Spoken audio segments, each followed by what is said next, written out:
If you have ever wondered what it feels like to carry someone else's name like a stone in your chest to walk into a town where no one knows you and pray it stays that way, then this story is for you. Stay until the end, because the woman you are about to meet did not just survive her past. She found the one man in the world who chose her because of it. If this is your first time here, welcome. Hit that like button and subscribe so you never miss a story. We post every week, and we would love to know which country are you watching from. Drop it in the comments below. She arrived with a stolen name, and he chose her anyway, the Telegraph girl of Cold Hollow. The wind came down from the mountains like something alive.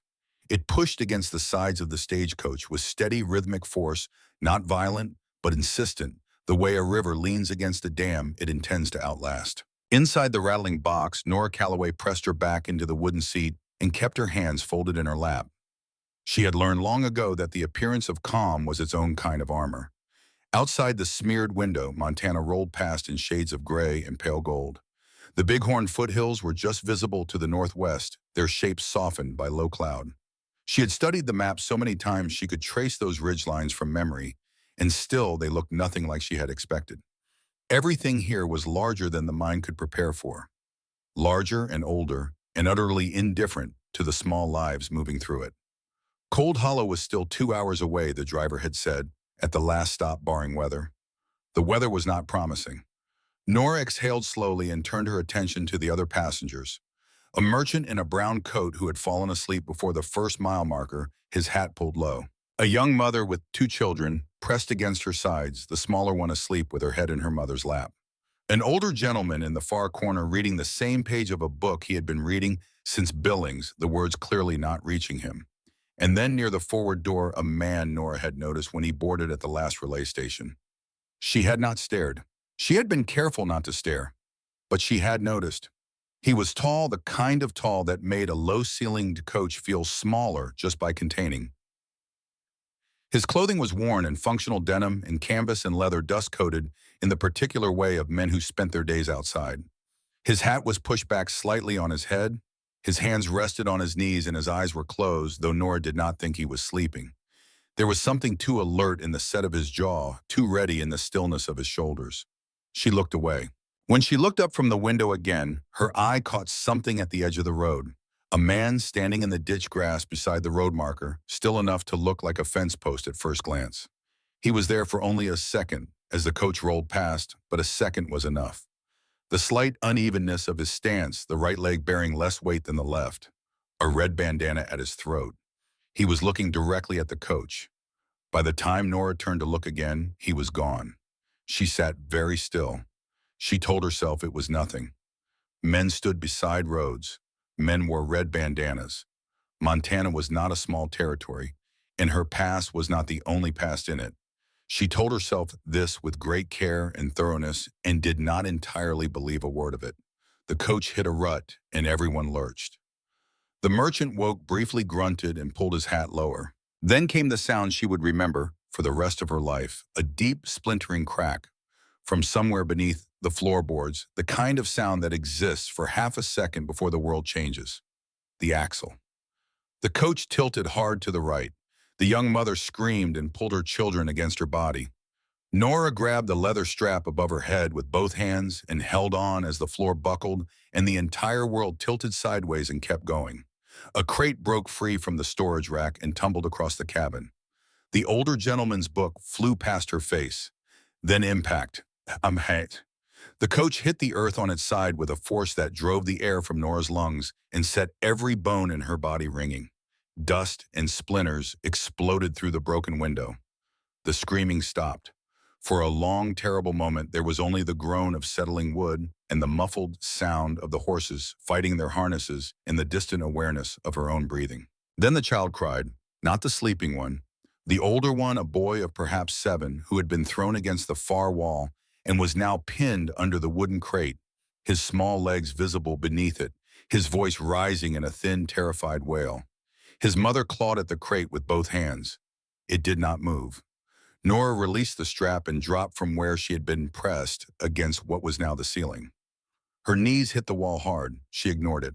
She was already moving toward the boy when the broken window above her darkened. A silhouette, then a pair of hands gripping the window frame. Then the tall man from the forward seat dropped himself down into the wrecked cabin in one smooth motion, landing in a half-crouch, his gray eyes moving across the scene with a rapid, settled calm that Nora would not fully understand until much later. He took in the crate, the boy, the mother.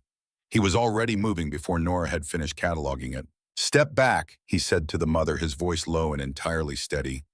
"Give me room." She obeyed immediately. People Nora had observed tended to obey voices like that. He set his shoulder against the crate and his legs against the fallen wall and pushed.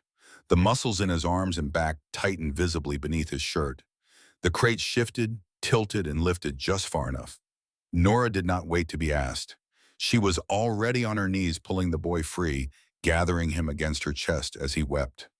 "You are all right," she told him, her voice soft and even. "You are all right, I have you. You are all right." He was, frightened and bruised but intact. The man guided the rest of them out through the broken window one by one. When it was Nora's turn, she shifted the boy to one arm and took the offered hand with the other.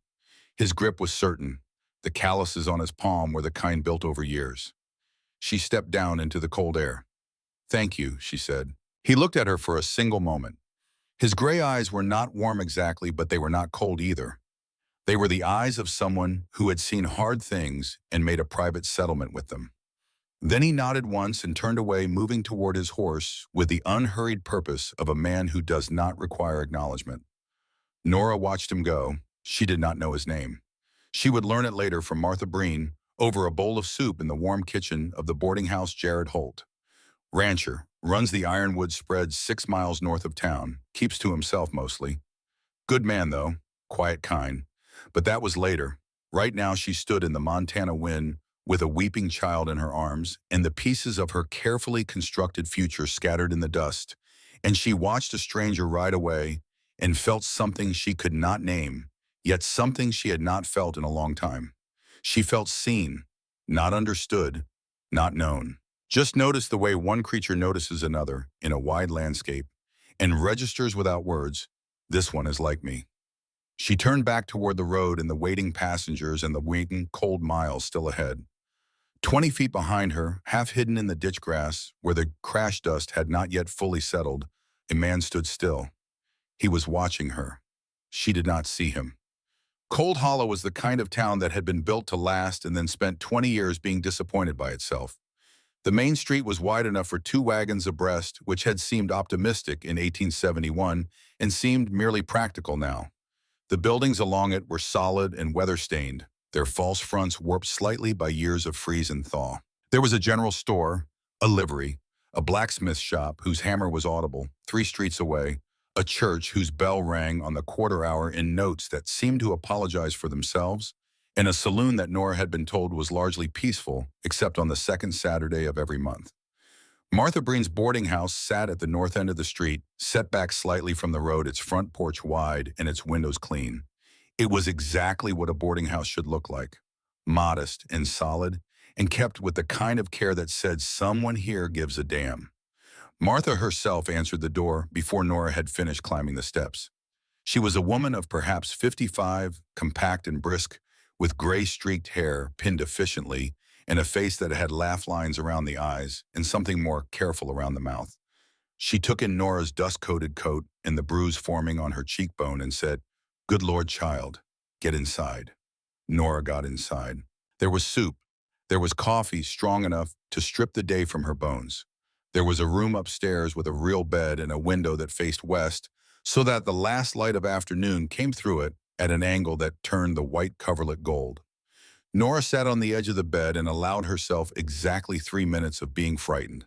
She had learned to budget it, give the fear its 3 minutes and then close the ledger and move on, because if you left the ledger open, it swallowed everything.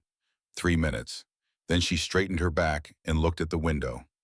In the morning, she would begin. She met Vernon Slade the next day. He came to the boarding house in the mid-morning, well-dressed in a way that wanted you to notice it, his boots, city-clean his coat, the kind of charcoal wool that cost real money.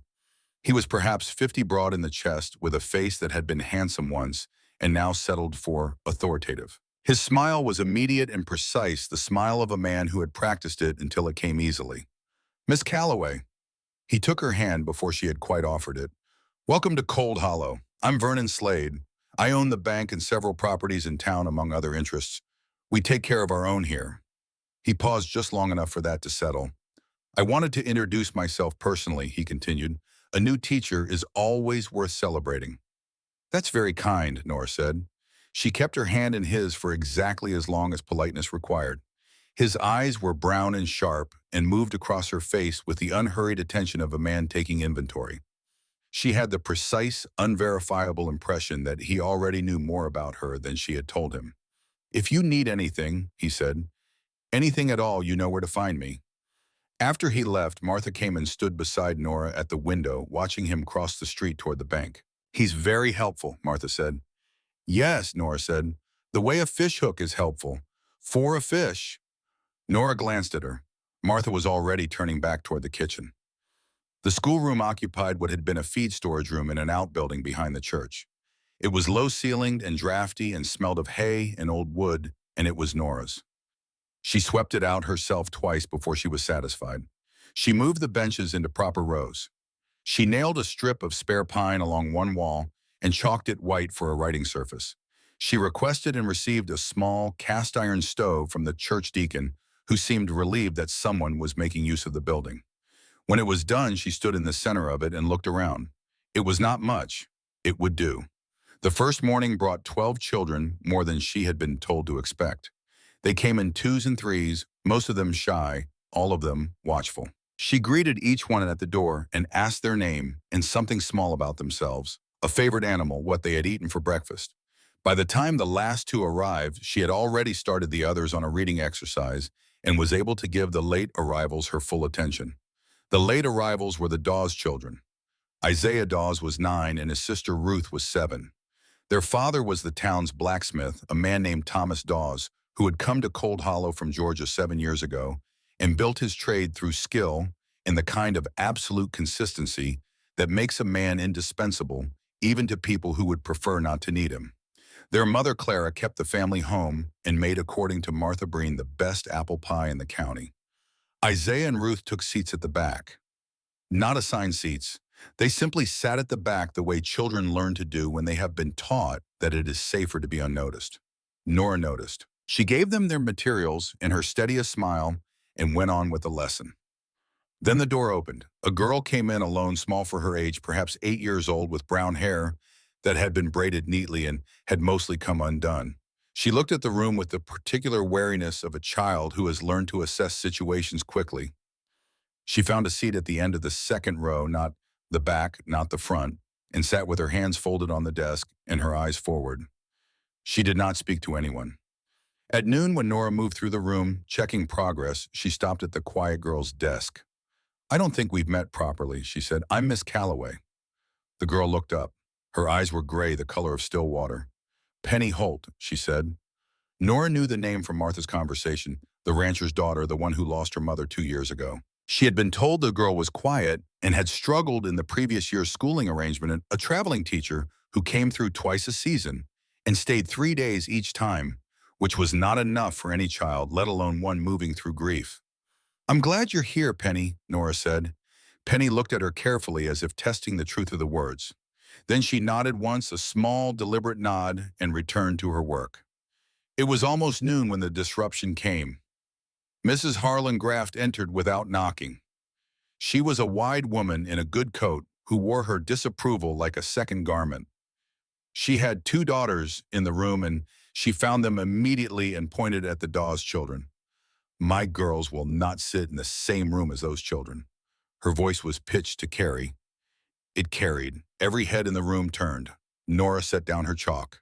She turned to face Mrs. Graft with a stillness she had earned over years. The stillness of a woman who has had to be very, very sure of herself before she speaks, because once she speaks, she must not be moved. Every child in Cold Hollow is welcome in this room, she said. Every child. That is not a policy I will be negotiating. Mrs. Graff's face went dark. You are a new teacher in a town you don't yet understand. I understand enough, Nora said. If you have concerns, you are welcome to bring them to the school board. I will be here Monday through Friday." Mrs. Graff gathered her daughters and left. The door shut hard. Nora turned back to the room. She looked at Isaiah and Ruth, who had gone very still, their eyes cast down. "Ruth," she said gently, "would you come to the board and show me how you write your name?" Ruth looked up slowly. Then she slid off the bench and came forward, and Nora handed her the chalk. And by the time Ruth had written her name in careful, wavering letters, the room had breathed again. After school, she walked to the Dawes house on the south side of town to tell Clara that Isaiah and Ruth had done well and that she was glad to have them. Clara pressed a jar of preserves into her hands before she could leave. Nora walked back through the fading afternoon with a tear warm in her coat pocket and the particular tiredness of a good day settling into her bones. It was on the last turn before the boarding house that she saw him. Jared Holt was leaning against the fence post at the edge of the road in the easy way of a man who has learned to rest without losing his readiness. His horse was tied nearby. He held something out as she came even with him. A bridle, old leather but worked over with obvious care, the cracked sections replaced, the metal cleaned and oiled. The stitching where the cheek piece had separated, done in careful even loops of wax thread. "For you," he said. She looked at it, then at him. "I don't have a horse. The livery will rent you one. The walk to the Dawes place and back is long." He paused. "And the road to the mine is longer." She took the bridle. The leather was soft under her fingers, oiled until it moved like cloth. "You did this yourself," she said. He shrugged in a way that was not quite a denial. "It's good work," she said. He looked away as if the compliment made him genuinely uncomfortable. Not the performed discomfort of a man who wants more praise. Something more honest than that. "Thank you," she said. He nodded. She stood there for a moment in the cooling air. "Martha serves supper at 6, she said. "There's pot roast. You're welcome if you'd like." He looked back at her. The gray eyes were careful, and she thought a little surprised. "I appreciate that," he said. Supper was pot roast and bread and a pie Martha had made from dried apples, and it was the best meal Nora had eaten in longer than she could immediately calculate. Jared Holt sat across the table and ate with the quiet efficiency of a man who had spent too many years eating alone to be comfortable with ceremony. But he was not rude, and he was not closed. When Nora asked about the horses on his ranch, a careful light came into his face. "Ironwood has 9 horses right now," he said. 3/4 horses, a pair of Morgan mares. I'm breeding 2 draft animals for heavy work, and 2 I'm still bringing along. Wild caught, from up near the north pasture. They're not ready yet." He paused. "One might be, hard to say until you're on him." "How do you know when they're ready?" He considered this. "When they stop running from you, when they come to the fence on their own." He was quiet for a moment. "I don't break horses. I'd rather they come to it on their own time." Nora looked at him. "Fewer scars that way," he said, and she understood he was not talking only about horses.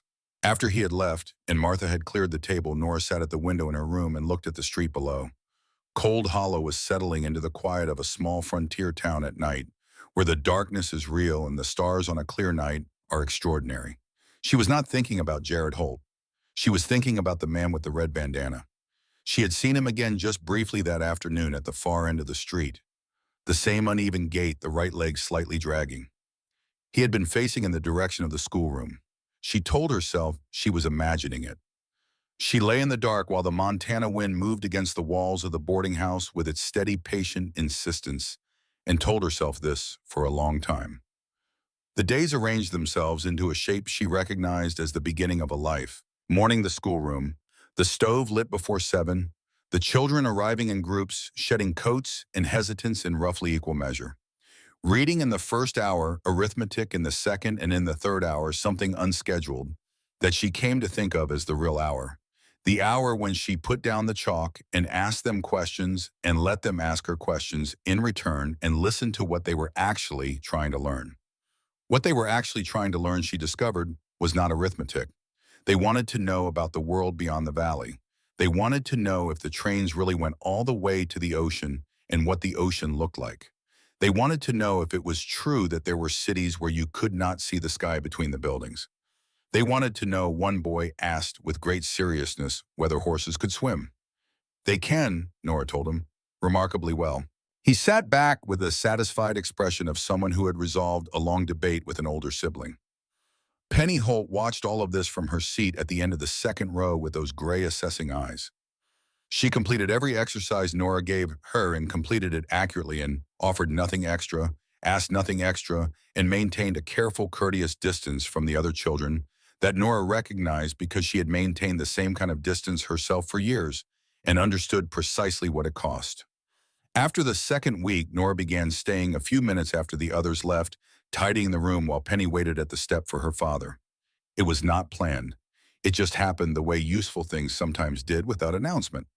On the third day of this arrangement, she was washing the chalk from the board when Penny said from the doorway, "My mother used to read to me." Nora kept washing the board. "What did she read?" she asked. A pause. "Stories about horses, mostly, and one about a lighthouse keeper." Another pause shorter.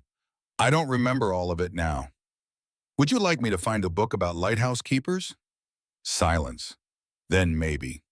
The next morning, Nora left a thin volume on Penny's desk found in the boarding house's small shelf of forgotten books. It was not about lighthouse keepers.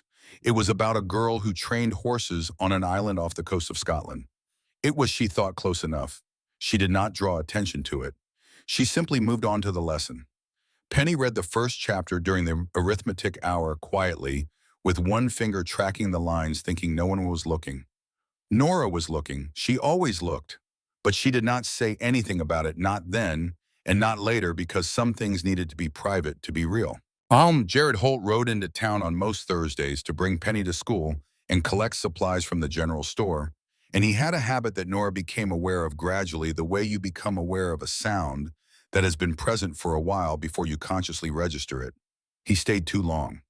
Not inside the store, not at the livery.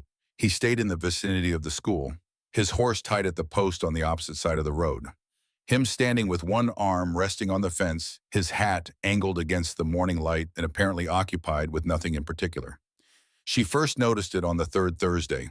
She glanced through the schoolroom window during the arithmetic hour and saw him there still the way a man is still when he has stopped needing to manufacture a reason. She did not look again. She returned to the lesson. But something had shifted slightly in her understanding of him. The following Thursday brought rain, a real rain, the kind that came down in straight gray curtains and turned the street to mud within an hour. By 3 o'clock, the sky was the color of pewter, and the temperature had dropped 10 degrees, and the children left in a noisy, scrambling rush of coats and boots. Penny waited at the doorway. Nora came and stood beside her, looking at the rain. "Your father is late," Nora said. "He's always on time," Penny said, which was different from answering the observation directly but made the same point. They waited. The rain came down. Nora found the thin book about the island girl and sat down on the step outside the shelter of the doorframe and opened it to the place where they had left off the previous week. She read aloud, not performing, not making a lesson of it, just reading in the same quiet voice she used when she was reading to herself, the words moving through the rain, sound the way they move through silence, finding their shape. Penny sat down beside her. The story was about a girl trying to gentile a half-wild pony that no one else on the island could get near, and it had the particular quality of good horse stories, the sense that what was really happening between the girl and the animal was something beyond training, something more like a conversation between two beings who had decided cautiously and over time to trust. Nora read for 20 minutes. At some point, she became aware of a third presence. She did not look up immediately. She finished the paragraph she was in, then let the natural pause of a scene's end be her reason to lift her eyes. Jared Holt was standing in the doorway of the schoolroom a few feet behind them. He had come in quietly enough that neither of them had heard him over the rain. He was still in his wet coat, his hat in his hand, water darkening the shoulders of his jacket. He was listening. He looked at Nora when her eyes met his, and for a moment neither of them moved, the rain coming down around them, and Penny sitting between them with her knees pulled to her chest and her eyes still on the book in Nora's hands. Nora looked back at the page. She read one more paragraph. Then she closed the book and said quietly, "Your father is here." Penny turned and looked and stood up in one motion and went to him, and he put his hand briefly on the top of her head in a gesture so natural and so unguarded that Nora felt it like something pressed against a bruise. She looked at the rain. "We can finish next Thursday," she said. "All right," Penny said. Jared said nothing. But when she heard his boots on the step as he left, she heard them stop for a moment at the threshold. A pause that lasted exactly as long as a man needs to reconsider something he has decided not to say. Then they went on. She sat in the empty schoolroom with the rain on the roof and the book in her lap and did not think about him, or tried not to. She had been in Cold Hollow for 3 weeks when the telegraph key first spoke to her in the middle of the night. She had taken the afternoon shift at the telegraph office, a small room attached to the general store 3 days a week, giving relief to the primary operator, an older man named Finch, who was grateful for the help and asked no unnecessary questions. She had been doing school preparation at the telegraph desk that evening, the office quiet and dark except for her single lamp, when the key began. She set down her pencil and leaned in. The message came in fragmented bursts, the way urgent messages did when the sender's hands were not steady. She translated as she listened. Her pencil moved. The words formed. She read them twice. Then she was on her feet. Coyote Band moving north. Target Ironwood Ranch. Tonight, Ironwood. Jared's ranch. She grabbed her coat from the hook and ran. The night was cold and cloudless, the stars blazing overhead with absolute indifference. She went to the marshal's office first because that was the proper order of things, and found the door unlocked and Marshal Dex Cutter sitting at his desk with a cup of coffee going cold in his hand. She put the transcribed message on his desk. He read it. He swore once quietly. "I'll handle it," he said. "Someone should warn Holt directly," she said. "I said I'll handle it." She looked at him. He was studying the message with a strange expression. Not the focused urgency of a man preparing to act, something slower and more interior, as if he were calculating. She turned and walked out. She did not go back to the boarding house. She went to the livery. The bay mare the liveryman called Dispatch had an agreeable personality and a long, efficient stride. Nora saddled her and rode north. The road to Ironwood was good and clear into the starlight. She kept the mare to a canter and rode with her hands low and her eyes on the road ahead. She heard the ranch before she saw it, the sound of cattle moving and men calling to each other across the dark. He already knew. She pulled Dispatch up at the gate and sat for a moment breathing. Then hoofbeats on hard ground, and Jared was there riding toward the gate at a controlled trot. He saw her and pulled up. "Miss Calloway." His voice held something between surprise and not quite surprise. "I received a telegraph," she said. "I thought you should know." "How long ago? 20 minutes, perhaps?" He nodded, then after a pause, "You rode out here." "I went to the marshal first. He said he would handle it." Something moved behind Jared's eyes. He held her gaze for one moment. "Go back to town," he said. "Use the main road. Ride hard." She turned Dispatch and rode. She was 3 minutes out when she heard the first distant crack of gunfire from the west pasture. Then more. Then a sound like the whole earth breathing out. She did not stop. When she reached the boarding house and tied Dispatch at the post and climbed the steps with her hands still shaking slightly from the cold, she stood for a moment in the dark hallway. Then she went upstairs. There was a window on the landing that faced north. She stood at it for a while. At some point the guns went quiet. She did not know until morning that Jared's men had driven the coyote riders off the west pasture, recovered every head of cattle, and scattered the raiders before they could regroup. No one dead, no one seriously hurt. Cold Hollow talked about it for a week. Jared said nothing about it to anyone. On the third morning after the raid, she opened her door and found sitting on the floorboard, outside a small glass lantern, new or close to it with a clean wick and a good seal that would hold in wind. No note. She stood looking at it for a long moment. Then she picked it up and set it on her windowsill. Later that morning, Penny arrived at school and sat down at her desk with the careful, neutral expression she maintained in public, and said without looking up from her work, "Pa put a new lantern out last night.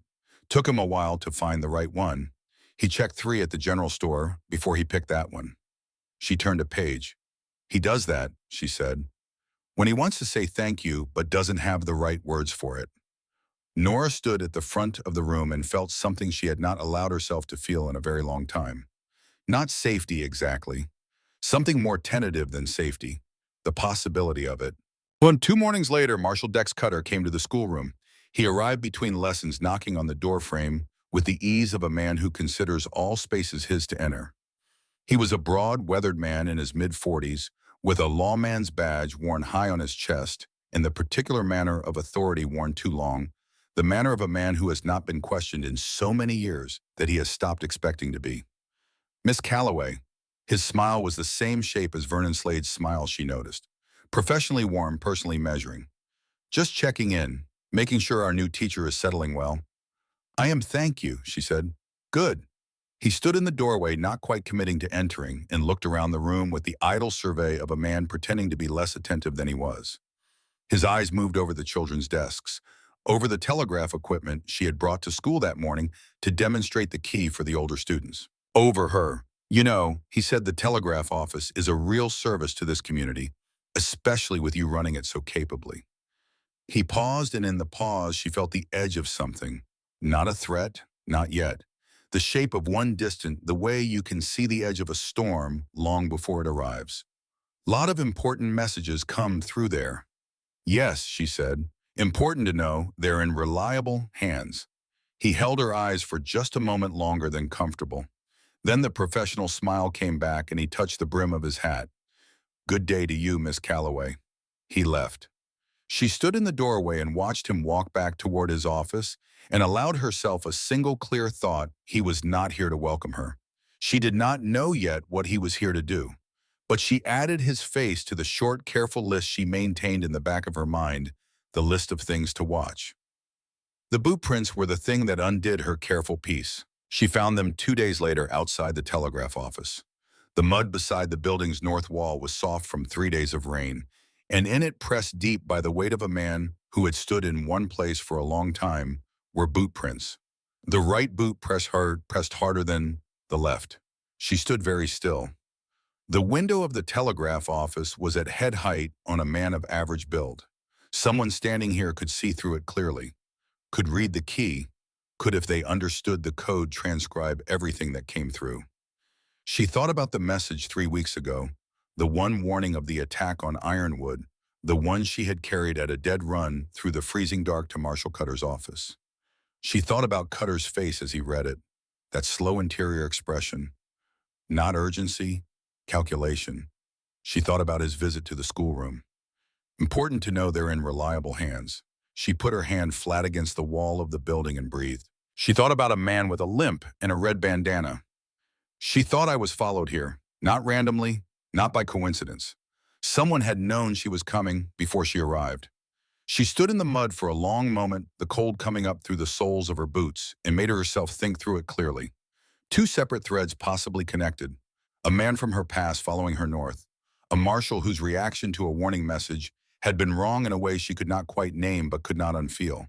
A town's wealthiest man who had looked at her like something he was planning to acquire. She had come to Cold Hollow to disappear. She appeared instead to have walked directly into the middle of something. The question was, into the middle of what exactly? She put her hand flat against the wall of the building and breathed.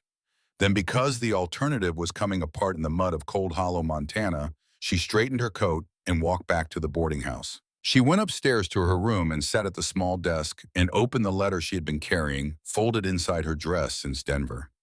She did not read it. She had read it so many times she no longer needed to. It was her mother's letter, written 6 months before her mother died, in the cramped and uneven hand of a woman who had not received much schooling and had spent most of her adult life apologizing for things that were not her fault. The letter said things Nora had not known how to receive then, and still was not entirely sure how to receive now. That her real father, the one before the stepfather, had not been a bad man. That he had made bad choices, terrible choices, but that he had not been a bad man. That Nora had his eyes and his stubbornness, and the way he tilted his head when he was thinking, and that her mother had loved her very much and was sorry, so sorry, for the years of silence. What her mother had not said, but what Nora had eventually pieced together from other sources, was that her real father's name was Theodore Voss. Deadeye Voss. Bank robber. Outlaw. A name known from Texas to Wyoming. Dead 6 years, now killed in a failed job in Colorado before Nora had ever found the nerve to try to find him. He had left her nothing, or so she had believed. She put her hand on the letter and sat in the cooling light and thought about what it would mean if Caleb had found her. Caleb, who was Theodore Voss's son by an earlier woman, her half-brother by blood and a stranger by every other measure, who had been looking for her for 3 years by his own account, the account he had sent through a proxy in Denver that she had burned without responding to. Caleb wanted something. She did not yet know what. After a long time, she folded the letter back up and put it away. She had not come this far to run again. She would not run. But she was going to need to be very, very careful. She looked at the glass lantern on her windowsill, the clean wick, the good seal, chosen from 3 options by a man who did not have the words for gratitude and so expressed it in the only language he trusted. She looked at it for a long time. Then she lit it, and in its small, steady light, she made herself think. Cold Hollow had a way of talking about Jared Holt that told you more about the town than about the man. They said he was hard. They said he kept to himself. They said he had come back from the war with something missing from behind the eyes, which was not uncommon in men who had seen certain things, but Jared had never fully filled that space back in the way other men eventually did. He had built the ironwood spread from 40 acres of scrub and creek bottom into a working ranch with 80 head of cattle and 9 horses and a reputation for the best trained working stock owns the valley. He had done it alone, mostly with 3 hands he paid fairly and asked little of beyond honest work. He had been married once. Her name had been Ada. She had died in the winter of 1878, a fever that came fast and went faster, and she had left behind a daughter who had her father's gray eyes and her mother's habit of tilting her head when she was listening. The town knew all of this and told it readily, the way small towns hold the stories of their inhabitants, the way a river holds stones constantly present, constantly available. What the town did not know, because Jared did not tell, it was what had happened in Texas 5 years ago. Nora did not know it either, not yet. The Coyote Riders made no second attempt on Ironwood in the weeks that followed. Cold Hollow interpreted this as evidence of Jared's fearsome reputation, which suited Jared since it kept people from asking too many questions about the exact nature of the counter-raid. He had driven the riders off the west pasture without significant injury on either side, and had made it clear in the wordless way of men who are serious about such things that a second attempt would go differently. What Jared actually thought lying awake in the ranch house on the second night after the raid was that it had been too easy. The Coyote Riders were not amateurs. He had seen their work before in the valley to the south, and they did not simply back down from a failed first attempt. They adjusted and returned and adjusted again, systematic and patient, the way men operate when they have a larger plan behind the immediate operation. The immediate operation had been the cattle. He did not think it was actually about the cattle. He kept this thought to himself. On Thursdays, he brought Penny to school and picked up supplies and stood at the fence across from the schoolroom for longer than he had any particular reason to stand there. He was aware this was a thing he was doing. He was not yet prepared to examine it. He heard her voice through the window sometimes, not the words, just the tone of them, the steady, even quality she had when she was reading or explaining something. Penny came home on Thursday evenings in a slightly different state than she had left some knot in her slightly less tight, some piece of her slightly more present. He did not know how to express what that was worth to him, so he expressed it in other ways. He oiled the bridle. He found the right lantern. He did small, careful, private things that he hoped communicated what he did not know how to say aloud. He was not sure she understood. He was not entirely sure he wanted her to. Not yet. On a Thursday evening in late October, he arrived at the schoolroom early. He had told himself it was because the clouds looked like rain, and he did not want Penny standing in the wet. This was partially true. It was not the whole truth. He came in through the open door and found them on the step, Nora reading aloud, Penny, with her knees pulled up and her eyes fixed on the book, the rain coming down around them, in the particular soft way it sometimes came before the real storm arrived. He stopped. He did not mean to stop for as long as he did. The story was about a girl and a horse, and the girl was in a difficult passage, a moment of trust or not trust, the animal's decision working itself out in its own time. Nora's voice moved through the words with a naturalness that he realized with the voice of someone reading to themselves. Not performing, just inhabiting. Penny's shoulders, he noticed, had dropped.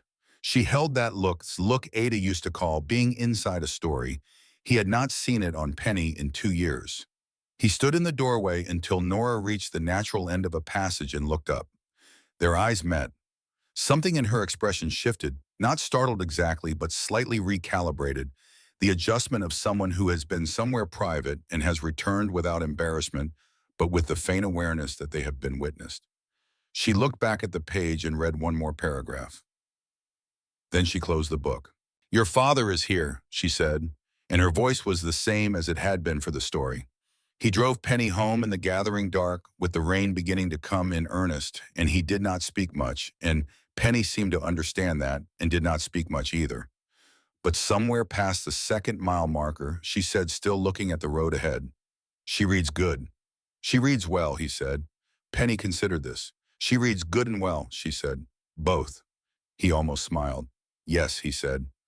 It was 2 days later that he found the satchel.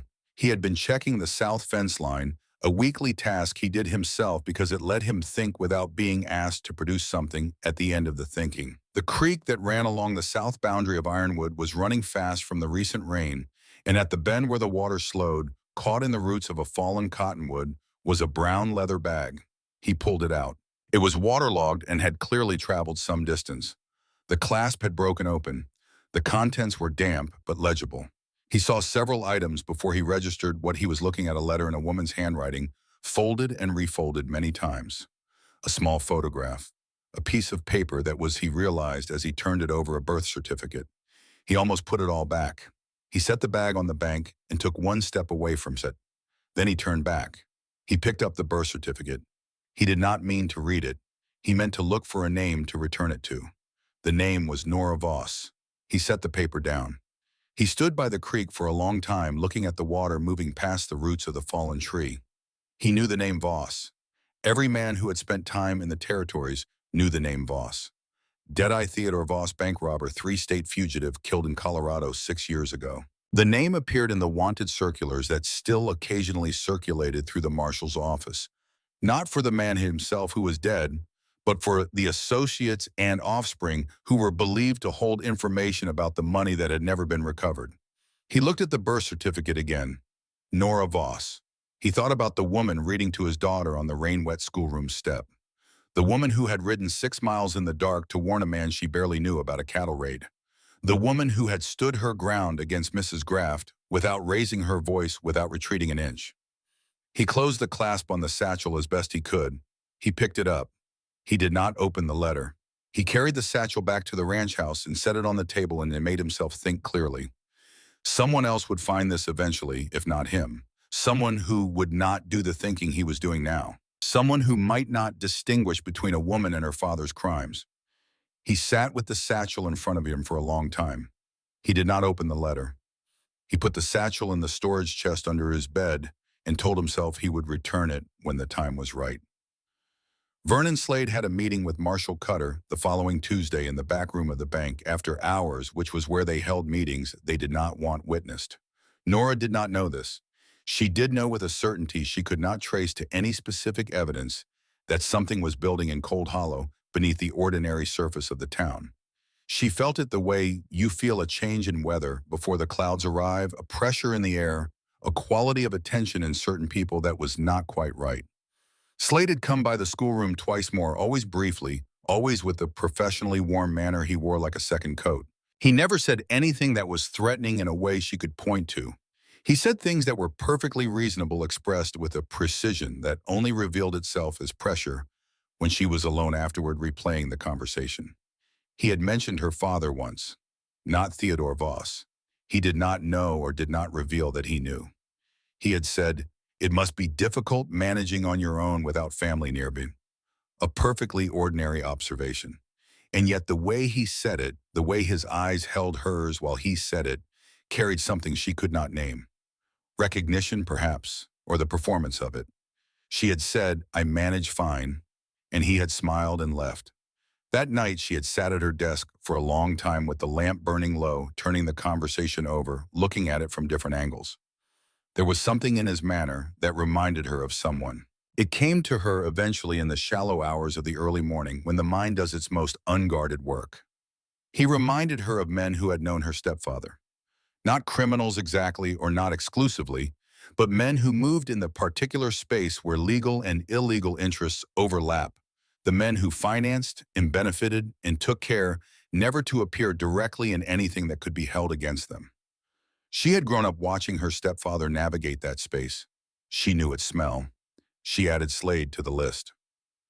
Thomas Dawes came to school on a Thursday morning to find Nora before the children arrived. He was a tall man, careful in his movements, with hands that showed the permanent marks of his work. He stood in the doorway of the schoolroom and removed his hat and told her in a direct and quiet way that he appreciated what she was doing for his children. Isaiah has been reading in the evenings, he said. First time since the previous teacher left. He's good with numbers, Nora said. I'm going to give him more complex problems next week. The ones he has now are too easy for him. Thomas Dawes looked at her. That's the first time anyone said that about my son, he said. She wanted to say it shouldn't be. She did not. Some things were better left as facts than made into observations. It's true, she said instead. He's very good. He nodded and put his hat back on and was at the door when he turned back. Slade came to see me yesterday, he said. Nora waited. He wants my land, Thomas said. Or rather, he wants the road that crosses my land, which he needs to access a property he's developing on the South Ridge. He says he'll pay fairly, he says. He paused. He also said it would be better for everyone if I considered carefully. What does considered carefully mean? I think, Thomas said slowly, it means he believes he has the kind of friends who make careful consideration feel necessary. Nora thought about this.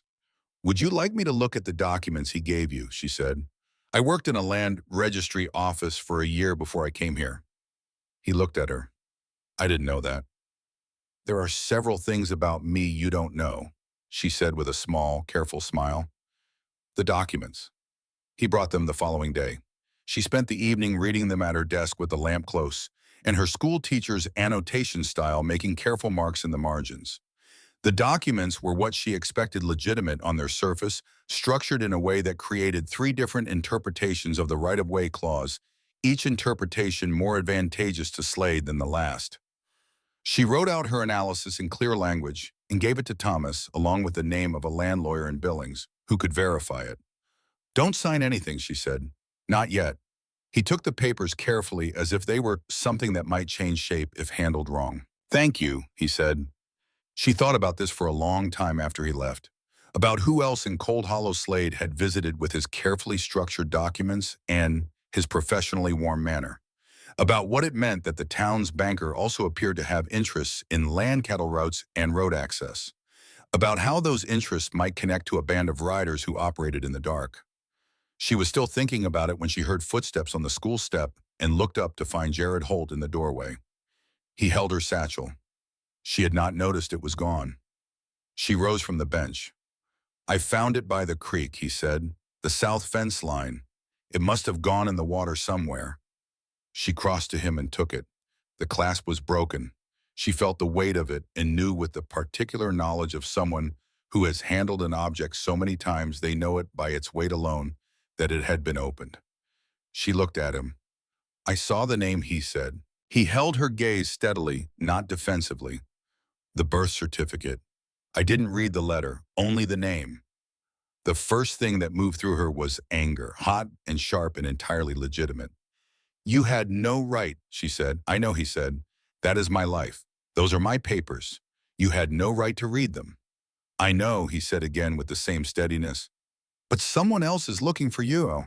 A man with a limp wearing a red bandana. I've seen him twice in the past week. Once near the Telegraph office. Once at the south end of town watching the road to the Dawes place. Nora went still. He's not here by accident, Jared said. And I think you already know that. She looked at the satchel in her hands. At the broken clasp of the waterlogged leather. You don't have to tell me anything, he said. And his voice was the same as when he spoke about the horse he was bringing along, patient and without demand. But don't face whatever this is alone. Those words. Don't face this alone. She had been facing things alone for so long that the alternative was genuinely difficult to imagine. Not because she distrusted him exactly, because she had learned very early that asking for help was a form of vulnerability that cost more than the help was worth. And yet, she looked at him. The gray eyes, the stillness, the man who chose not to break the horses he was training, who put the right lantern on a doorstep rather than say a word. His name is Caleb Voss, she said. He is my half-brother. We share a father. She paused. My father's name was Theodore Voss. She watched his face. He had recognized the name from the birth certificate she knew. She was watching to see what he did with the recognition now that she was in the room. He did not move. He did not change expression. He waited. I have not seen Caleb in 12 years, she said. He found me in Denver 2 years ago through a proxy. I did not respond. I came north. She paused. He wants something. I don't know exactly what yet.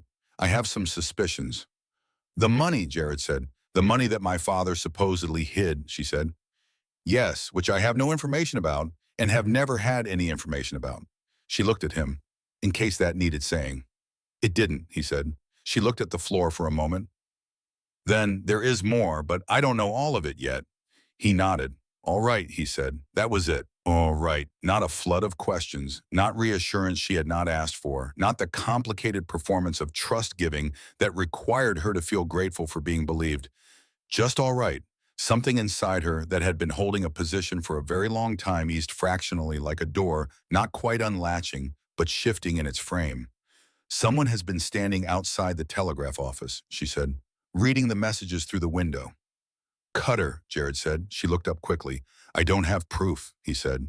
But the Coyote riders knew things about Ironwood that they should not have known.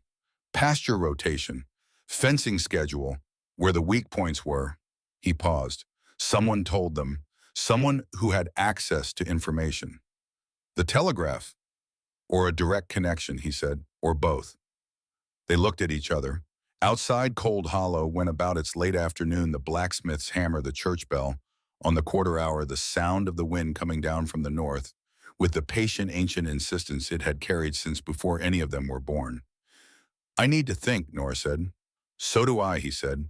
He picked up his hat from where he had set it on the bench. I'll be at the fence line tomorrow morning, he said, before school, if you want to talk. She nodded. He left. She sat back down at the desk and looked at the satchel in her hands and let herself feel just briefly, and without performing it for anyone, the specific and complicated relief of being seen clearly by someone and not found wanting. Then she opened the clasp and checked that everything was still there. The letter, the photograph, the birth certificate, all present. She held the letter for a moment without unfolding it. Her mother's handwriting, her mother's apologies. The name Theodore Voss in the third paragraph where her mother had written, he was not a bad man, Nora. I need you to believe that. Whatever else he was not a bad man. She folded it and put it back. She thought about a man who chose not to break his horses, who waited instead for them to come to the fence on their own. She thought, I am beginning to understand that. The fire at Ironwood started on a Sunday, lightning the first hard storm of November coming down from the north, with more force than anyone had predicted, a bolt that struck the old hay barn at the west end of the property and caught it the way hay barns catch fire when the season has been dry, fast, and total, and indifferent to consequence. Nora was at the boarding house when she heard the distant shout and saw the orange light reflected in the low cloud. She was on dispatch and riding north within 6 minutes. The ranch yard was organized chaos when she arrived. Jared's 3 ranch hands working the pump and the bucket line neighbors from the nearest property arriving on horseback, the horses in the east corral screaming and throwing themselves against the fence. The fire was in the old barn, only not yet the new one, not yet the house, but the wind was wrong, and everyone knew it. Nora tied dispatch well back from the heat and found the bucket line and put herself in it without being asked. She passed buckets for an hour, her hands blistered inside her gloves. The smoke was white and black in layers, clean pine and dirty hay, and it pressed against her face when the wind shifted. The fire was losing when the scream came. A woman's voice, high and cracked, with something specific, not fear, but the particular pitch of someone calling a name and not getting an answer. Nora looked toward the sound.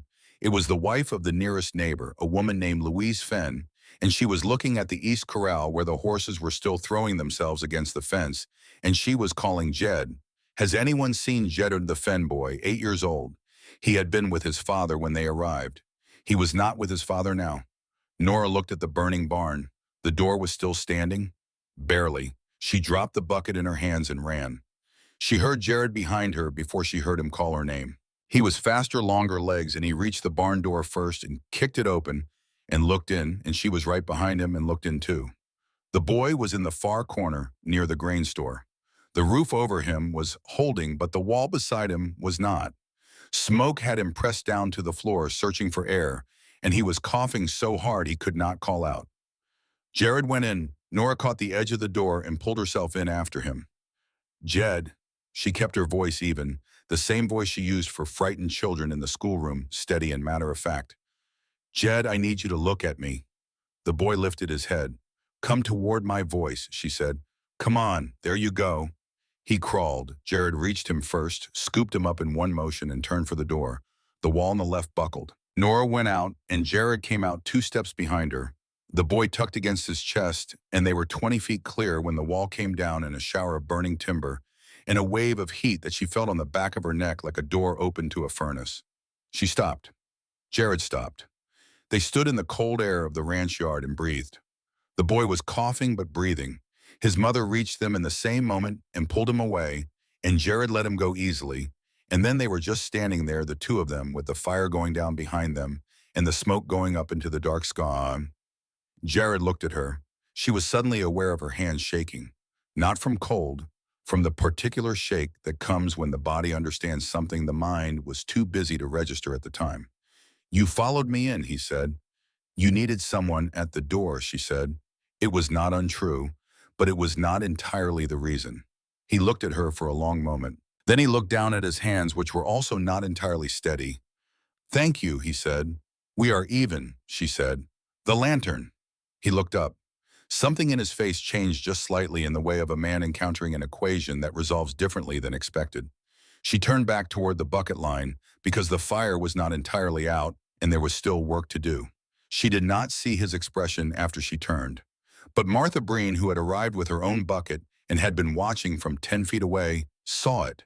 She said nothing about it to Nora. She said nothing about it at all.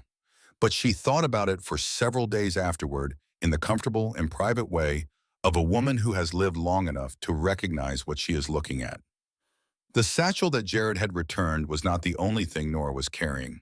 2 days after the fire, while she was straightening the schoolroom before the children arrived, she heard footsteps on the step and looked up, expecting Penny. The man who stepped into the doorway was not Penny. He was perhaps 30, lean in the way of men who moved a great deal, with dark hair and a face that was a stranger's face, and underneath that, something she had been looking for without knowing she was looking for it.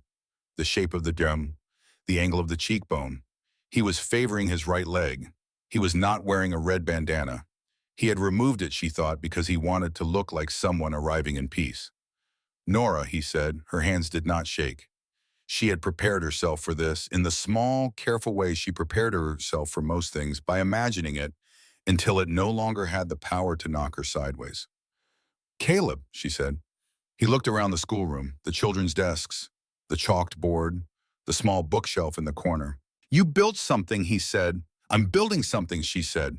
There's a difference. He stepped inside.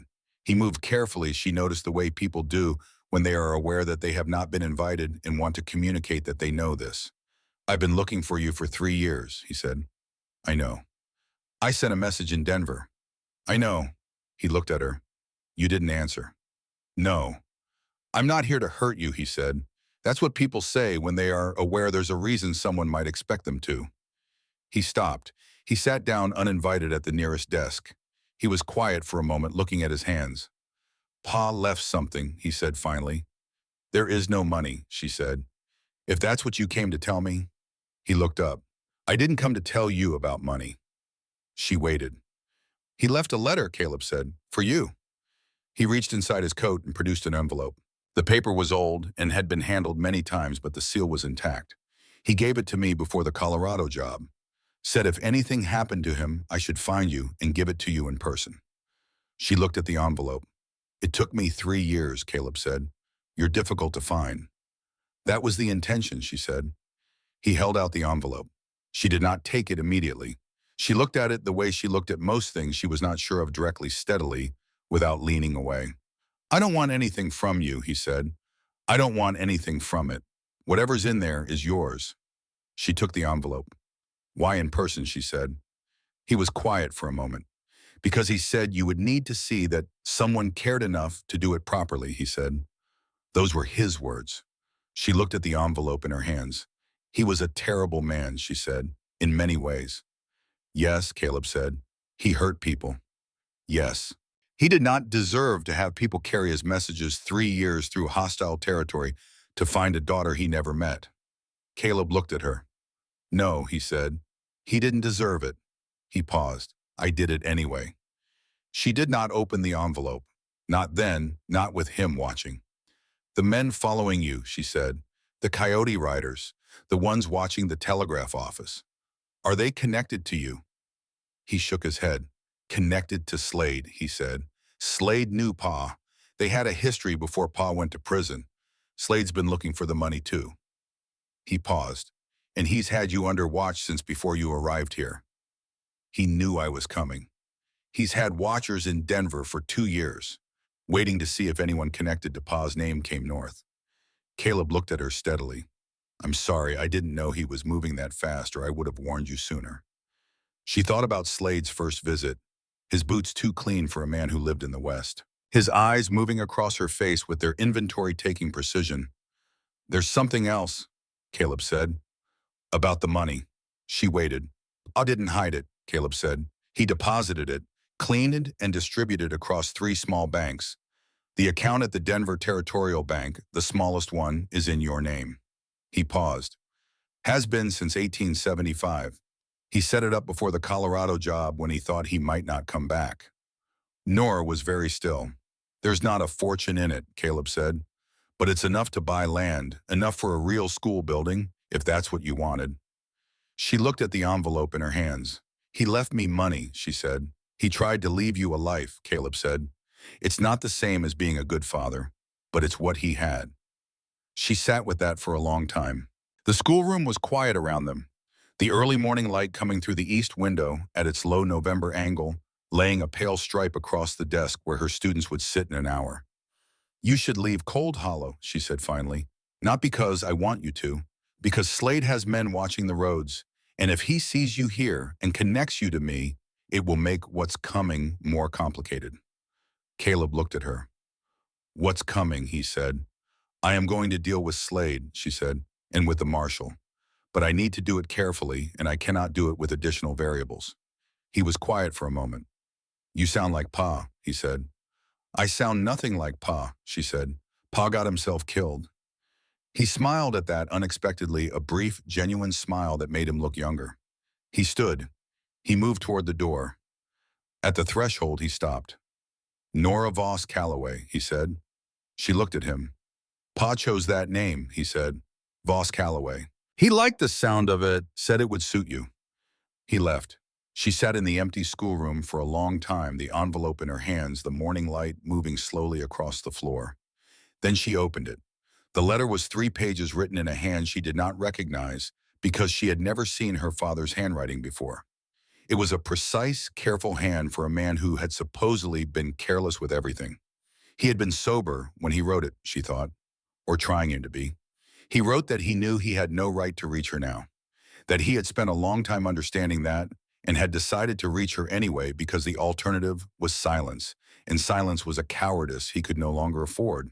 He wrote that he had known about her since she was 4 years old, that her mother had written to him once in 1862 when the stepfather had arrived and things were already going wrong, that he had told himself there was nothing he could do and that this had been a lie he had believed for 17 years because it was easier than the truth, which was that there was something he could have done and he had chosen not to do it. He wrote, I am not asking you to forgive me. I am not sure if forgiveness is something that can be asked for. But I am asking you to know that I thought about you every year. I thought about what you might be becoming without me, and I hoped you were becoming something good. He wrote, your name, if you want it, is Nora Voss. I know you may not want it. That is your right. But it is there if you do. The last line read, the account in Denver is yours. Not because I owe it to you, because I wanted you to have options, because I wanted to give you one thing I had the power to give. She sat with the letter for a longer time. Why? The children arrived. She put the letter away and opened the day.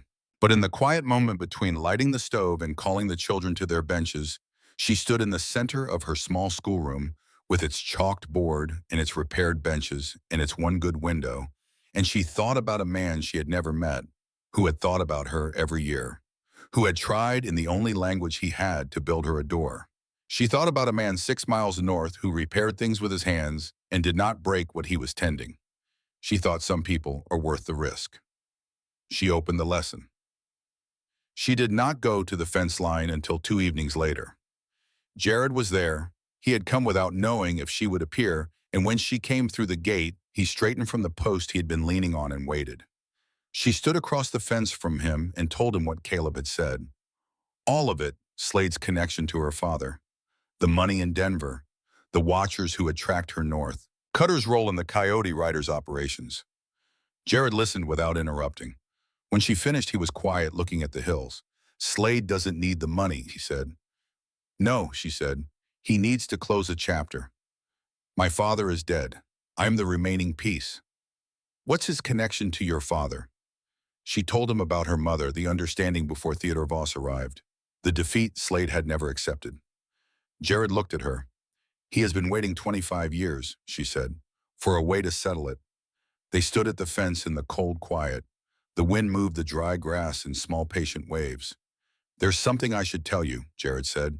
He told her about Texas, about Silas Greer, about the warning shot that went wrong, about the 5 years of believing he had killed a man and building Ironwood on top of that belief, not as an atonement exactly, but as a kind of ongoing proof that he was trying to become something that the man in Texas had not been.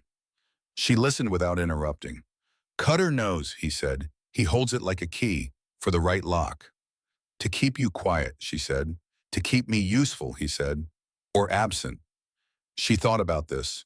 We are both considerably more complicated than Cold Hollow knows, she said. Most people are, he said.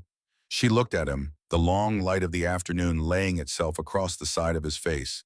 The fence between them, which was a real thing, and also she recognized something else. The man you shot, she said. If he were alive, what would you say to him? He was quiet for a long time. That I'm sorry, he said, and that I should have stayed and answered for it regardless of who owned the law. He paused. I have been sorry every day since. She nodded. Come to supper, she said. Martha made venison stew. Bring Penny. He was quiet for a moment. All right, he said. And so they ate, the four of them, in Martha's warm kitchen, with Penny reading aloud from the Island Horse book until Martha told her firmly that reading at the table was a bad habit, and Jared staying through the coffee and through the second cup. Martha pressed on him without asking. When he finally rose and put his hand briefly on Penny's head and said, Let's go, Button. Penny looked up at Nora with those gray, steady eyes. Next Thursday, she said. Next Thursday, Nora said. After they left, Martha washed the cups with her back to the room. He looks at you, she said to no one in particular, the way a man looks when he's trying to memorize something, in case it disappears. Nora stood at the window. I know, she said. And you, Martha said. Nora was quiet for a moment. And me, she said. Martha dried the cups and said nothing more. Outside, the Montana night settled over Cold Hollow with its clear, cold star blazing indifference. And somewhere 6 miles north, a man drove his daughter home through the dark and thought about a woman who had ridden into a burning barn behind him without being asked. And the town went quiet. And whatever was building beneath it continued to build. The plan came to her on a Tuesday night the way plans sometimes did, not as a single clear idea, but as the convergence of several smaller ones, each incomplete on its own, but together forming something she could work with. She was at the telegraph desk in the late evening, the office quiet, Finch having gone home 2 hours ago. The key was silent. The lamp threw its circle of yellow light across the table, and outside the wind moved through Cold Hollow with its patient November insistence. She had been thinking about Cutter. Not about his guilt, which she had assembled into a reasonably clear picture over the past 2 weeks. What she was thinking about was his method, the way he operated through information rather than direct force. The Coyote Riders were his hands. The telegraph office was his eyes. The messages that came through this desk were his intelligence, carefully monitored, carefully used. He had never needed to be present at any of the crimes because he had always known where to send the men who were. She thought, what if the intelligence stopped being reliable? She thought, what if it became something else? She sat with the lamp in the quiet key and began to think very carefully. She went to Jared the next morning. She found him at the East Corral working with one of the wild-caught horses, a gray that was still uncertain, but had begun cautiously to allow itself to be approached at the fence. Jared stood at the rail with his hands quiet and his weight balanced and said nothing. Just waited, and the gray came forward by increments that were almost too small to see. Nora stood back and watched until the horse had come to within an arm's length of the fence. Then it turned and trotted away. "Tomorrow," Jared said without looking at her. "How do you know?" "Because it came close today." He turned from the fence. "What did you think of?" She told him the outline of it. He listened, and she watched his face do the thing it did when he was working through a problem, the stillness becoming more concentrated, the eyes slightly unfocused, looking at something she couldn't see. "You would send a message to Billings," he said, "falsified, about the Army payroll coach. The payroll coach routes through the North Valley every third Wednesday of the month," she said. "I checked the routing records. The next one is in 6 days. If I send a message indicating the route is being changed to pass through Devil's Crossing, Cutter will pass that information to the riders. And the riders will be at Devil's Crossing. And you and your men will be at Devil's Crossing." He was quiet. "The actual coach," he said, "will take the normal route," she said, "through the valley, with a marshal's escort from Billings, who I will have alerted through a separate authentic message sent 2 days prior." He looked at her. "You have thought about this carefully," he said. "I have had reasons to think carefully about things for most of my life," she said. "This is not the most complicated thing I've ever had to work out." He was quiet for another moment. "What about Cutter being present at Devil's Crossing?" he said. "If he's there, I can take him. But if he sends the riders without going himself, we get the riders and he walks free and knows we set him up. That is the part I have not fully resolved," she said. He thought about it. "Slade," he said. "Yes. If Cutter believes Slade is at Devil's Crossing, he'll go. He doesn't trust Slade enough to let him operate without supervision. So we need Slade to appear to be at Devil's Crossing," she said. "Or we need Cutter to believe he is." They looked at each other. "I can send a second message," she said slowly, "through the Telegraph, addressed to Slade at Hest Ranch, but in language that intercepted suggests he is directing the operation from the canyon. Cutter would read it. He reads everything that comes through my desk," she said. "He has been for weeks." Jared was quiet for a moment. "Then that puts you in the room when Cutter realizes he's been tricked." "Yes," she said. "That is not a comfortable position." "No," she said, "but I'm the only person who can send the messages without raising suspicion. Finch is too old for this. You cannot do it. It has to be me." He did not argue. She respected that he did not argue. "I'll be there," he said. "As soon as the trap springs, I'll be at the telegraph office." "You'll be at Devil's Crossing," she said. "You have to be there. Your men need you there." "After the riders are secured," he said. She looked at him. "I will manage," she said. He held her gaze. "I know you will," he said. "I'll still be there." The days between the plan and its execution had a particular quality, the quality of days that know they are numbered. She taught. The children moved through their lessons and their questions and their arguments about whose horse could swim faster. Isaiah Dawes worked through a mathematics problem that would have been beyond most 12-year-olds and looked up at her when he finished with an expression of such pure, surprised satisfaction that she felt it like a gift. Ruth memorized a poem and recited it without error and sat back down with the particular dignity of someone who has just proven something. Penny read the last chapter of the Island Horse book alone at her desk during the final lesson of the day. When she finished, she looked up and found Nora watching and said with great seriousness, "The horse chose her." "Yes," Nora said. "Because she waited," Penny said. "Yes." Penny looked at the book for a moment. Then she looked at Nora. Pa waited for the gray," she said. 2 weeks. He just kept coming back." Nora did not say anything. "I think the gray is going to choose him soon," Penny said. She closed the book. "I think things choose you when you stop trying to make them." Nora looked at this 8-year-old girl with her gray eyes and her dead mother's patience and her father's capacity for very long silences, and felt something move through her chest that had no name. She was ready to give it. "I think you might be right," she said. She sent the first message on Monday.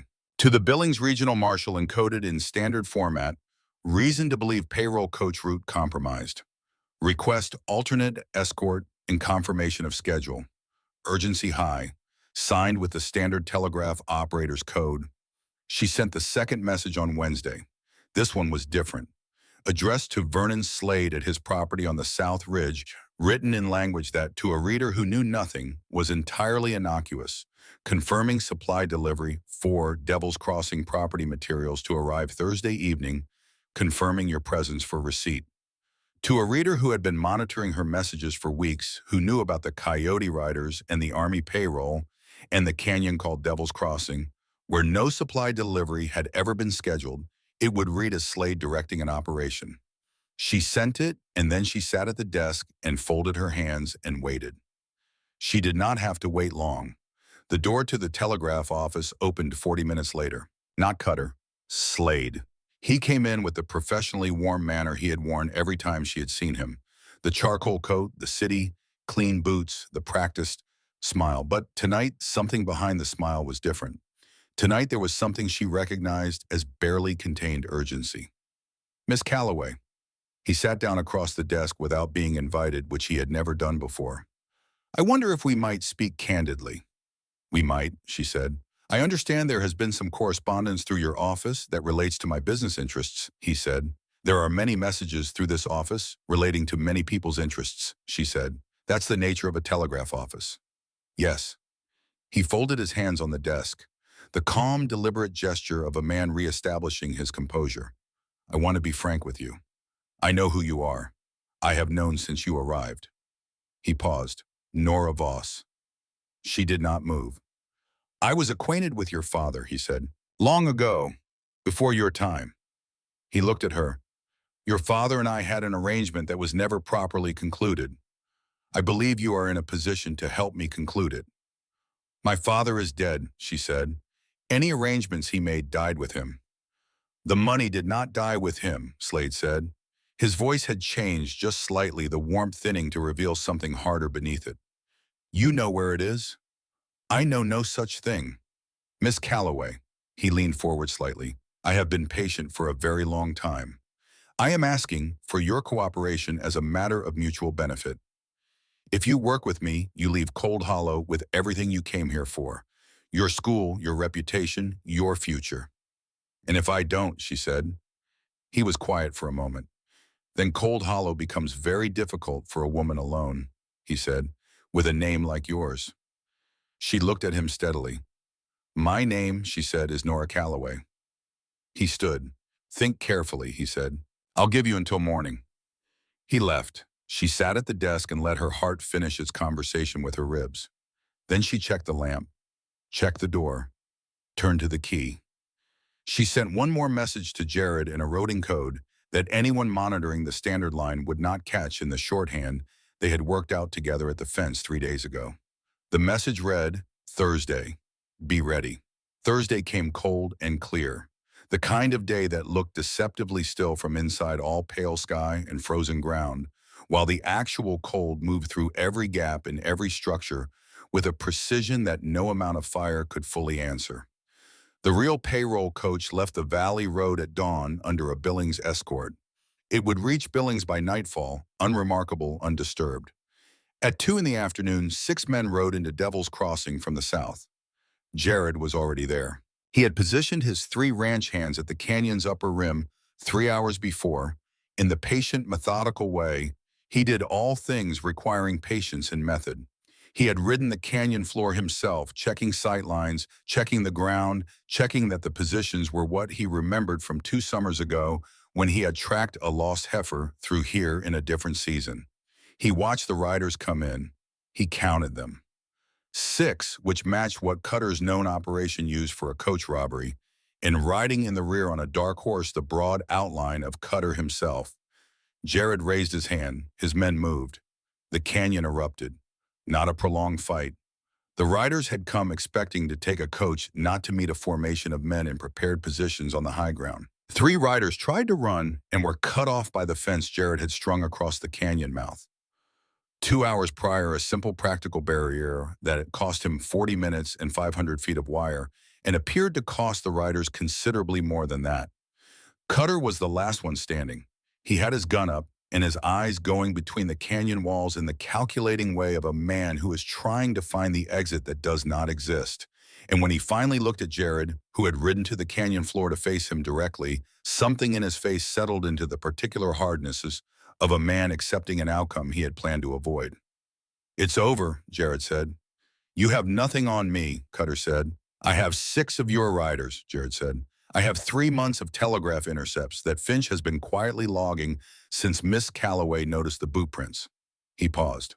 "And I have a deposition from a man named Thomas Dawes who watched 2 of your riders flag a fire on my east fence line the night of the lightning storm." Cutter's gun was still up. "Texas," he said. Jared looked at him.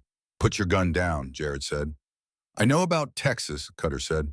"I'll take you down with me. I'll tell every court in Montana about what you did to that farmer." Jared sat very still on his horse. He thought about Silas Greer. He thought about 5 years of building ironwood on top of a weight he could not set down. He thought about a woman who had told him at a fence in the cold afternoon that the alternative to coming forward was not freedom, but just a different kind of prison. "Put it down, Dex," he said. "I'll answer for Texas. I'll answer for it right, but not before I answer for this." Something in Cutter's face shifted. He lowered the gun. Nora heard the first rider coming at 3 in the afternoon. She had been at the Telegraph desk since noon, and Slade had arrived at 1:30 without knocking, which she had expected. He had sat across from her with his hands on the desk and his eyes on the door, and the careful patience of a man who knows he has the power in a room and does not need to perform it. He was waiting for word from Cutter, word that would tell him the payroll had been taken. Word that would tell him that Nora's usefulness was now ended in a specific and permanent way. She had known this was the plan. She had known it since Caleb told her about Slade's history with her father, since she had watched Slade's eyes move across her face with their inventory taking precision, and understood that she was not a person to him, but a resource. She kept her hands quiet on the desk. She kept her voice even when he spoke. She watched the clock. When the hoofbeats came down the main street at a pace that was not the casual pace of an afternoon rider, she saw Slade's face change. He rose. He was not looking at her anymore. He was looking at the door, listening, calculating. "That doesn't sound like success," Nora said. He looked at her. The warmth was entirely gone. Now had been gone for an hour, and what was underneath it was not frightening exactly, but it was not a kind thing either. "You," he said. "You set a trap," she said. "I set a different trap." He came around the desk with the speed of a man accustomed to having his decisions immediately enacted. He was reaching for her arm when the door opened. Martha Breen came through it with a skillet in her hand and a look on her face that Nora had never seen there before.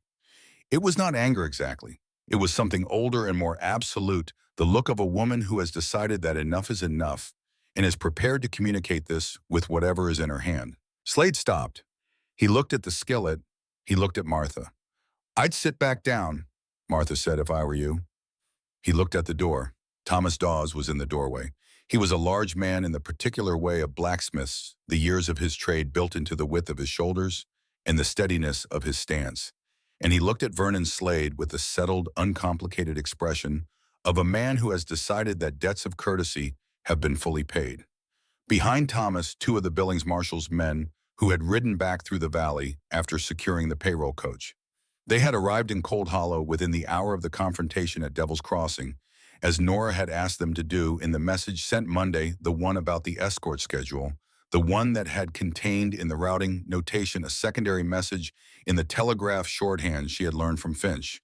Slade looked at all of it, the skillet, the blacksmith, the 2 men with the Billings badge. He sat back down, he sat very still, and Nora looked at him, and for a moment she felt something she had not expected, not triumph and not relief, but the particular and specific grief of looking at a man who had spent 25 years building a machinery of harm around something that had begun as ordinary loss. He had loved her mother, or believed he had, or believed that what he felt was a sufficient equivalent. Her mother had chosen someone else, and Slade had decided somewhere in the years that followed that this was not something he was required to accept. It had never been about the money. It had never been about her father's crimes or the gold that had been tracked across 3 states or even the ledger of old business left unfinished. It had been about a wound he had never looked at honestly in the particular violence of a man who has made his pride into the only thing he can afford to protect. She did not say any of this to him. She stood up and moved to the door and waited for the Billings men to take him out. Jared arrived an hour later. She was standing on the boarding house steps when he rode in dust-coated and exhausted in the way of a man who has been doing difficult work since early morning, and he pulled his horse up at the post and sat for a moment just looking at her. "It's done," he said. "I know," she said. "I heard the riders." He got down.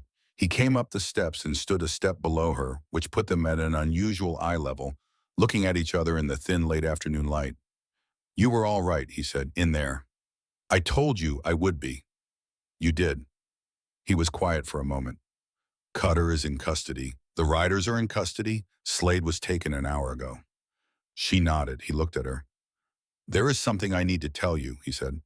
"About Texas." "I know about Texas," she said. He looked at her. "Caleb told me," she said. "Not everything, but enough to know that whatever happened, you have been punishing yourself for it longer than it deserves." He was very still. "You don't know what happened," he said. "I know what you told me," she said. "I know you stayed 5 years in the wrong kind of silence, and I know that's over now." He looked at the boards of the step between them. "There may be a trial," he said. "When the full accounting comes out about the Coyote Riders, Cutter will use everything he has, including Texas." "I know," she said. "It could be bad for you," he said, "being associated with me, if the name Voss comes out at the same time." She looked at him.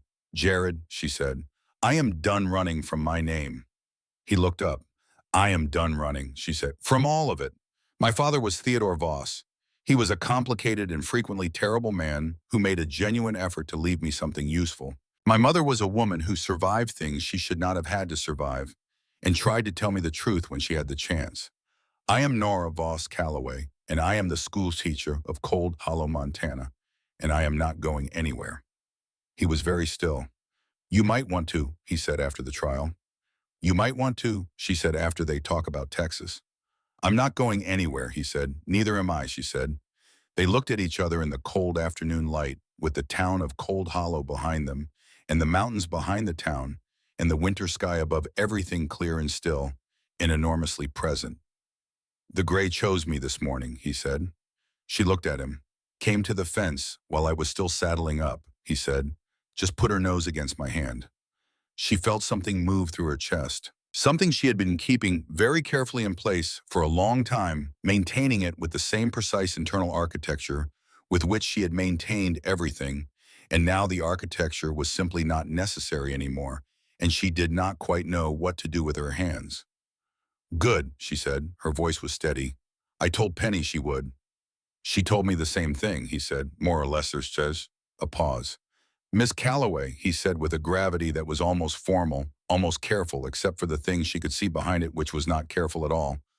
"Nora," she said. "Nora." His voice on the name was different from how anyone else said. It had always been different, she realized, from the first morning she had properly heard it.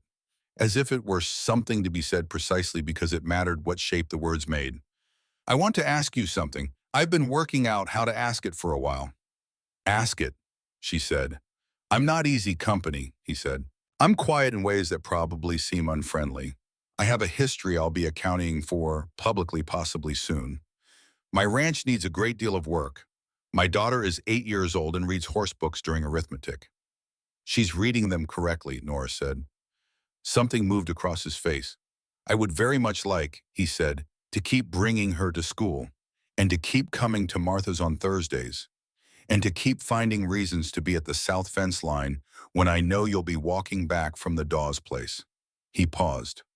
"I would like to do all of that with your knowledge and consent rather than as a man standing at a fence pretending he's checking the wire." She looked at him. "You have been very bad at pretending to check the wire," she said. He looked down and the corner of his mouth moved. "I know," he said. "Yes," she said. He looked up. "Yes," she said. "To all of it." The trial came in January, when the weather had fully closed in, and the valley was held under 6 inches of snow that showed no signs of receding. The proceedings were held in the church, which doubled as the only structure in Cold Hollow large enough to hold the number of people who wished to attend. A judge had come from Billings with his clerk and two deputies. The Billings Marshal's office had provided documentation for the Coyote Rider charges and the Telegraph interception evidence. Thomas Dawes gave testimony in the level, precise voice of a man who has prepared carefully and trusts the words to do their work. Slade's lawyer tried to redirect. He talked about character. He talked about community standing. He talked about the nature of circumstantial evidence and the risk of judgment based on the testimony of interested parties. When he had finished, Nora stood up. She was not scheduled to speak. She had not been called. The judge looked at her with the expression of a man who has seen enough unusual things in his career not to be entirely surprised by any of them. "Miss Calloway," he said. "Nora Voss Calloway," she said. "I would like to speak if the court will permit it." The court permitted it. She stood before the whole of Cold Hollow and she told the truth. She told the truth about who she was and where she came from.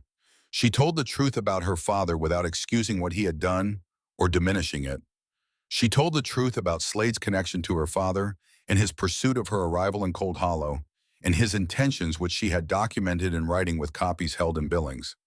She told the truth about the Telegraph office and what she had observed and logged with Finch's corroboration over the preceding months. And she told the truth about Jared Holt. She told it simply and without performance. She said, "I know what is being said about this man and about Texas. I know because he told me himself before this trial, before he had any reason to think it would come out. He told me because he was trying to be honest. And I have found in my experience that the honest thing to do with a hard truth is not to hide it, but to look at it plainly and decide what it means." She looked at the room. She looked at the faces. She looked at the faces of the Dawes family, Thomas and Clara, and Isaiah and Ruth, sitting together in the third row. She looked at Martha Breen, who was sitting in the second row, with her hands folded and her expression calm, the expression of a woman who has bet on the right outcome. She looked at Penny Holt, sitting beside her father in the front pew, with her gray eyes forward and her hands in her lap. She looked at Jared. He was looking at her. She said, "This man made a mistake 5 years ago and has been paying for it every day since. He came to Cold Hollow and built something good. He protected this town and its people without being asked and without requiring thanks. Whatever a court decides about Texas, this town knows what Jared Holt is, and I know what he is, and I am not afraid to say so in front of anyone." She sat down. The room was quiet. Then a man stood up from the back. He was old, weathered, with the slow movements of someone whose joints had made a private settlement with winter. He removed his hat and held it in his hands. "My name is Silas Greer," he said. "I run a small property outside Amarillo. I believe I've been mentioned." The room stayed quiet. Silas Greer looked at Jared Holt with the clear, steady eyes of an old man who has decided something and decided it all the way. "I did not die," he said, "in case there is any confusion about that." He paused. "The bullet that hit me 5 years ago came from a man named Red Foreman, who has since been jailed for an unrelated matter and gave a full accounting of the events in question to the Texas courts, which I understand has been transmitted to this court." He looked at the judge. "The man sitting at that table had nothing to do with my injury. I was there. I know who shot me." He paused. "He saved my wife. Red Foreman would have shot her. Holt got between them." The room was very still. Silas Greer put his hat back on. "That's what I came to say," he said and sat down. In the front pew, Jared Holt was looking at his hands. He was looking at them in the way of a man who has been told something he had stopped believing he would ever hear a man in the moment, just after a weight has been set down, when the body has not yet recalibrated to the absence of it. Penny put her hand over his without looking at him, a small hand on a large one, steady and without ceremony. He covered her hand with his other one. He did not move for a long time. The room was very quiet. Then the judge cleared his throat and the proceedings resumed, and the evidence came in measured pieces through the afternoon. The ledgers from Slade's bank showing payments to accounts that connected to known Coyote Rider operations. The testimony of 2 riders who had agreed to speak in exchange for reduced sentences. The telegraph logs that Finch had kept at Nora's request, 3 months of careful notation in his cramped, precise hand. Slade's lawyer spoke for an hour. He was a capable man, the lawyer, and he made good use of what he had, which was not much. He appealed to reputation. He appealed to community investment. He appealed to the nature of conjecture versus demonstrated fact. And he was not wrong that some of the connections were circumstantial, only that the circumstantial connections were so numerous and so consistent that they formed a pattern. A jury of working ranchers and shopkeepers and a blacksmith from Georgia could read as clearly as a trail in fresh snow. The verdict took less time than the lunch recess. Slade and Cutter were convicted. The riders were convicted. The sentences were read in the dry, even voice of a judge who understood that justice occasionally requires an audience, but does not require theater. Cold Hollow was quiet in the way of a room after a long illness has finally resolved. Then Martha began to cry quietly and with great dignity, and the room remembered that it was permitted to breathe, and it did. In the weeks that followed, the town rebuilt itself in the small and daily ways of communities that have been under a particular pressure and have now been released from it. Thomas Dawes began work on an extension to be his smithy, which he had been planning for 2 years and delaying for reasons he did not need to articulate now that Slade was gone. Clara Dawes brought Nora and another of preserves, which Nora accepted without argument. Isaiah Dawes worked through the advanced mathematics primer Nora had ordered from Billings and asked with the careful indirection of a boy who has learned not to want things too loudly whether she thought there were schools in the territory that might want a student who was good with numbers. I think, Nora told him, that we will find out. She wrote 3 letters that afternoon, to the Territorial Education Office in Helena, to a Jesuit school in Billings that had recently expanded its enrollment, to a mathematics professor she had heard of at a college in the East, who had written a paper arguing that arithmetic was a universal capacity unjustly distributed by access rather than by ability. She did not know which of them would answer. She knew she would not stop writing until one did. Jared built the room in March when the ground unfroze enough to work. It was not a large room. It was a room attached to the east side of the Ironwood Ranch House, where the morning light came in best, with 2 windows and a shelf along the south wall, and a desk that he made himself from cottonwood boards planed smooth. He put a small stove in the corner. He put the lantern he had given her on the windowsill where the light would catch it from outside. He told her about it at the fence line, which remained the place they came to think, though its original function as a boundary between things had long since become something else. A room for books, he said, and for telegraph work, if you need it, for lessons, if Penny needs extra help. He paused. And for you, if you wanted to be out at Ironwood and needed a place that was yours. She looked at him. You built me a room, she said. It's not finished, he said. The shelf needs another coat. And I haven't put in the stove flue properly yet. It needs Jared, she said. He stopped. She looked at the fence between them. Then she stepped through the gate. It was the first time she had stepped through it, though she had stood at it many times. The gesture was so small and yet so entirely deliberate that she felt it in her chest as she did it. The precise sensation of a door opening in a room she had kept locked so long she had begun to mistake the locked room for her actual self. He watched her come toward him with the expression she had come to understand as his version of astonishment, which was very similar to his version of every other emotion and would have been unreadable to almost anyone except her. She stopped in front of him. She was close enough to see the agate color of his eyes, which she had thought of as gray, but were this close something more complicated, the color of still water in morning light. Ask me properly, she said. He was quiet for a moment. He looked at her with the full attention he gave to things that mattered, the attention she had first seen at the fence of the wrecked stagecoach. And it was still the same steady and certain, and without the performance of certainty, which was the kind that meant something. Nora Voss Calloway, yes, he said. He said it without the rising note, not a question, a statement of what had already been settled and was being spoken aloud because speaking aloud was the last step. She understood it completely. Yes, she said. He put his hands around her face in the careful, particular way of a man who has learned to hold things without breaking them, and he kissed her in the cold March air, with the mountains behind them and the gray horse watching from the east corral, with what appeared to be mild and professional approval. When they separated, neither of them moved away. The world continued to exist around them, Old Hollow and its people, and its coming spring, and its complicated ongoing life, and they stood in the middle of it and were for a moment entirely still. They married on the first warm day of April on the porch of Ironwood, with the whole of Cold Hollow gathered in the yard. Martha Breen wore her best dress and cried at 3 separate points in the ceremony, each time producing the handkerchief she had folded ready in her sleeve, with the practiced motion of a woman who had known this was coming. The Dawes family stood in the third row, Thomas with his hat in his hands, and Clara with her arm through his, and Isaiah and Ruth standing straight beside them in clean clothes. And in the whole of Cold Hollow, standing in the April sun, there was no front row and no back row, just people gathered for a thing worth celebrating. Penny stood beside Nora. She had asked 2 weeks ago with the same careful indirection she used for all her real wants, whether she might stand with Nora during the ceremony. Nora had said, of course.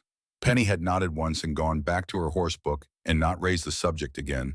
But on the morning of the wedding, she appeared at the boarding house with her hair properly braided for the first time in recent memory, and her good dress on, and a small handful of early wildflowers she had found along the creek road. "They're not much," she said, holding them out. "They're perfect," Nora said. Penny looked at her with those gray eyes, her father's eyes. "I'm glad you stayed," she said. Just that. 3 words, and behind them, Nora understood the long and careful count of all the adults who had not. She knelt down and put her arms around Penny Holt and held on. After a moment, Penny held on too. The ring Jared put on her finger was silver simple, made by Thomas Dawes in his smithy on a Tuesday evening, 2 weeks prior, in a transaction that had involved no money and a handshake and a cup of coffee that Claire had insisted upon. Inside the band, Jared had asked Thomas to engrave a word. The word was stayed. At the end of the ceremony, when the judge from Billings closed his book and said the final words, and the gathered town of Cold Hollow responded with the particular warmth of people who had been through a difficult season together and were glad to be through it. Nora looked at the ring on her finger. She looked at Jared. He looked back at her with the expression she had first seen at the fence line on a cold November afternoon, when they had both stood in the dark and told each other the truth, and it was, she understood now, the expression of a man who had made up his mind to stay and was glad of it completely and without qualification. "I stayed," he said. "I know," she said. "So did I." She kissed him again, to the considerable approval of Cold Hollow, and Penny, standing beside them, looked up at the sky with the expression of a child who has decided that the world has resolved itself satisfactorily and that this constitutes sufficient cause for contentment. The mountains stood behind the town, old and steady and indifferent to human happiness. But the people in the yard were happy, and the April sun was warm, and the gray horse in the east corral put her head over the fence and watched the celebration with the gentle patience of a creature that understands at some level below language that the things worth having are the things worth waiting for. That evening, after the guests had gone and the porch was quiet, and the oil lamp threw its small circle of warmth across the new room he had built her, Jared sat beside her at the desk she had already arranged with her books and her papers and the battered telegraph keys she had brought from the office as a souvenir of where it had all begun. He touched her hand. "Are you happy?" he said. She looked at the room. The shelf with the books lined up their spines familiar. The 2 windows with the last light dying in them. The lantern on the sill. The mountains just visible through the south glass standing where they had always stood. She looked at him. "Yes," she said.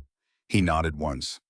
They sat together in the quiet room while the Montana night settled over Ironwood and the stars came out, and the whole vast and ancient and indifferent territory arranged itself around the small, warm, specific fact of 2 people who had come a long way to find the thing they had not known they were looking for. He had stayed. She had stayed. And in Cold Hollow, which had been through a great deal and was cautiously becoming something better, the church bell rang the hour in notes that no longer sounded like apology. They sounded instead like the simple announcement of time passing among people who had reasons to mark it.